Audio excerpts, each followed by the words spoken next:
안녕하세요. 노마드 퇴직금입니다. 자, 오늘은 연금저축에 대해서 한번 알아볼게요. 자, 의외로 많은 분들이 연금저축 상품에 가입은 해 있지만 이게 도대체 연금저축이 뭔지 모르시는 분들도 아직 계시고요. 또 지금 연금저축에 대해서 한번 해볼까라고 생각은 하지만 어디에서 가입해야 돼? 이렇게 고민하시는 분들 계세요. 그래서 오늘 영상에서는 연금저축에 대해서 완전한 초보자도 조금은 개념을 잡을 수 있게 설명을 해보도록 하겠습니다. 자, 먼저 여러분, 연금저축은 매년 정기적으로 적립해서요, 노후에 연금으로 받는 금융상품이라고 생각해 주시면 돼요. 우리가 흔히 연금저축은 400만 원 세액공제가 되는 상품이다 라고 알고 있지만, 이 세액공제 받는 부분은 어떻게 보면 부가적인 부분이 될 수도 있겠죠.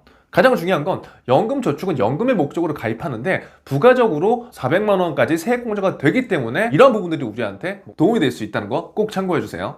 자, 연봉 5,500만 원 이하의 경우에는요 16.5% 세액공제가 됩니다. 그러면 400만 원 불입하고 66만 원 환급받는 거예요. 그렇기 때문에 안 할 이유가 있나요? 만약에 직장에 다니시는 분들이라면 누구나 가입하셔서 세액공제 꼭 받으셨으면 좋겠어요. 자, 먼저 연금저축 가입은요 근로자와 개인사업자 모두 가입이 가능하십니다. 내가 직장에 다니시건 개인사업을 하시건 전혀 상관없어요. 누구나 가입할 수 있습니다. 그리고 세액공제를 받으신 부분은요 나중에 연금수령 시 연금소득세로 과세가 되니까요 이 부분은 꼭 알아주세요. 자, 그럼 연금저축의 조건은요 크게 몇 가지가 있는데요. 자, 첫 번째는요 5년 이상 납입을 하셔야 돼요. 두 번째는요 만 55세 이후에 10년 이상 연금으로 수령해야 됩니다. 만약에 이 조건들을 지키지 못했다라고 한다면 무조건 페널티가 있는 거예요. 기타 소득세 16.5%의 과세가 발생되니까요 꼭 주의해 주세요. 그럼 어디서 가입해야 되느냐, 은행에 가야 되느냐, 증권사에서 해야 되느냐, 보험해야 되느냐, 이게 굉장히 많이 헷갈릴 수 있는데요. 은행, 증권사, 보험사 모두 다 가입은 가능합니다.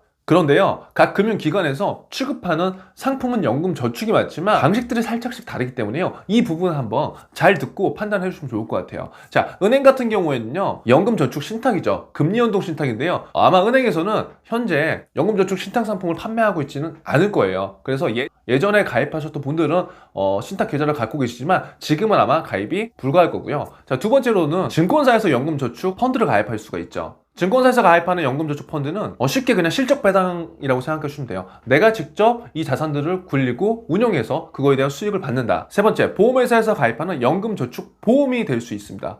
대부분 많은 분들이 이 연금저축 보험을 갖고 있는데요 이 연금저축 보험은 매월 공시율로 부리가 돼요. 공시율이라는 건 보험사에서 정한 일정의 이율이거든요. 그래서 그렇기 때문에 제가 말씀드린 연금저축 신탁, 연금저축 펀드, 연금저축 보험, 이 세 가지 중에서 우리가 선택을 하면 좋은 거죠. 그럼 어디로 선택하는 게 가장 좋을까요? 이거는 개인의 성향에 따라 다를 수 있지만 제가 만약에 연금저축을 하게 된다면 저는 지금 현 상황에서는 연금저축 펀드를 할 것 같습니다. 그럼 어디로 가야 돼요? 증권사로 가는 게 훨씬 더 낫겠죠. 이러한 이유들은 나중에 차근차근 하나씩 영상을 다시 한번 올려볼게요. 연금저축 펀드에 대해서 굉장히 불안하다, 이거 운용하면 내가 무조건 마이너스 나는 거 아니냐, 이러한 고민하시는 분들이 분명히 있으실 거예요.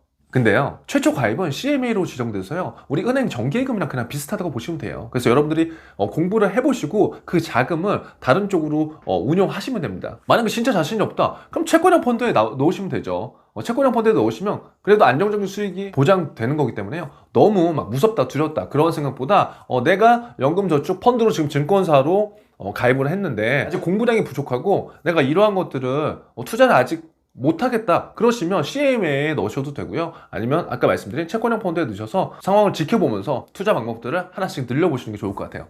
자, 그리고 오늘 마지막으로 보험사에서 가입한 연금저축 보험이 굉장히 많다고 했는데요 보험사에서 가입한 연금저축 보험과 증권사에서 가입하는 연금저축 펀드에는 약간의 차이가 있어요. 어떤 차이냐, 보험사에서는 납입기간이라는 게 존재하기 때문에 매월 일정 금액을 불입을 해야 돼요. 그러면 어떻게 보면은 강제저축으로서 굉장히 좋은 효과가 날 수도 있지만 어떻게 보면 내가 이거를 계속적으로 부어야 된다는 심리적 압박이 있기 때문에 어떤 분들은 좋지 않을 수도 있다는 거죠.